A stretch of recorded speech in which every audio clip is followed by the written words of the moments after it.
What's up, dudes? Getting ready for week 3 of Sons of Han NASCAR 2022. We're going to look back at week 2. We're going to do an update on the league, and we're going to preview week 3. But first, this video is sponsored by Jameson Irish Whiskey. And this Sunday, while the race is going on, it's going to be a St. Patty's Day celebration here on Staten Island. So have all the boys over, pick up some Jameson Irish Whiskey, and watch that week 3 race Sunday at 3:30 p.m. All right, week 2. We were at Auto Club in Fontana, California, 2 Mile Speedway. Hell of a race. One thing I do want to say is this next-gen car, a lot of guys aren't used to it yet. So a track that they haven't seen in 2 years because it wasn't on the schedule last year, and a new car. There's a lot of adjustments going on early in the season in NASCAR. So a lot of your typical front runners are having trouble adjusting. There's a lot of shakeups in the field and the standings. So it's definitely a new and exciting season to watch. Every race so far is getting more and more exciting. Something that we're definitely going to keep an eye on. So week 2, we were at Auto Club. Tyler Reddick takes stages 1 and 2 in that number 8 Chevy. Couldn't close it out, though, as he had some late race troubles. Ended up in a wreck in stage 3. And Kyle Larson is able to pull out the win in a questionable fashion. He was battling Joey Logano for the lead. Chase Elliott came on the outside. He went up to block, ended up putting him in the wall. Those are teammates, so definitely some waves being made over there at Hendrick Motorsports. Definitely something they need to work out there. Kyle Larson didn't take blame for it, said his spotter didn't tell him somebody was on the outside.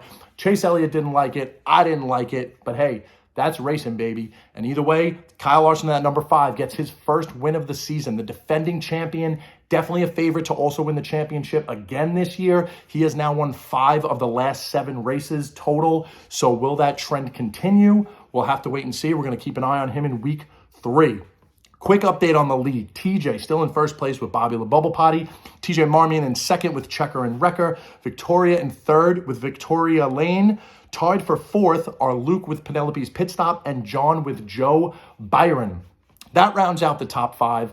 A lot of guys are tied or very close in the standings by only 1 or 2 or 3 or 4 or 5 points. I just want to emphasize how important it is when you make your bonus picks to take that into consideration. As important as it is to start the correct guys, it is just as important to make those bonus picks correctly, because each bonus point picked correctly will give you 10 bonus points.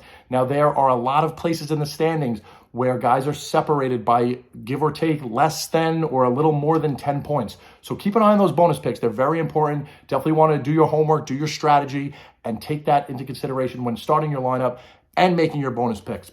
Put equal importance on both of them. Another update on the league is that TJ, with his 220 points in week 1, is still the highest points of a single week so far. Tom with Sly 1 had the highest points in week 2 with 186. So TJ still holding the highest single point week with 220. All right, week 3, we are going to Las Vegas. This is your typical 1.5 mile speedway. Good track, exciting track. Couple hometown boys, Kurt Busch and Kyle Busch. They're brothers. They come from Las Vegas. Kurt Busch did win there last year, so maybe those are guys to keep an eye on. However, our pick to win the race is going to be Joey Logano in the number 22. In his career, he has the best average finish of all active NASCAR drivers with an average finish of 8.6. So he's been there many times. Always seems to finish inside the top 10, so he's definitely going to be somebody to keep an eye on. He's going to be our pick to win the race. Sleeper pick is going to be Aric Almirola in the number 10. He's the only driver through 2 races to have 2 top 10 finishes. So like I said before, how guys are having trouble adjusting to the next-gen car, Aric Almirola seems to be finding his way in it. So a guy who has a long career but doesn't have that many wins or even that many good finishes or playoff runs, seems to be very comfortable in that next-gen car. So 2 top 10s in the first 2 races. Let's see if that trend continues. So he's going to be our sleeper pick at Las Vegas. Joey Logano is going to be our pick to win at Las Vegas. And that's it. Start your guys. Make your picks. Any questions, reach out to me. Good luck, everybody. Boogity, boogity, boogity. Let's go racing, boys.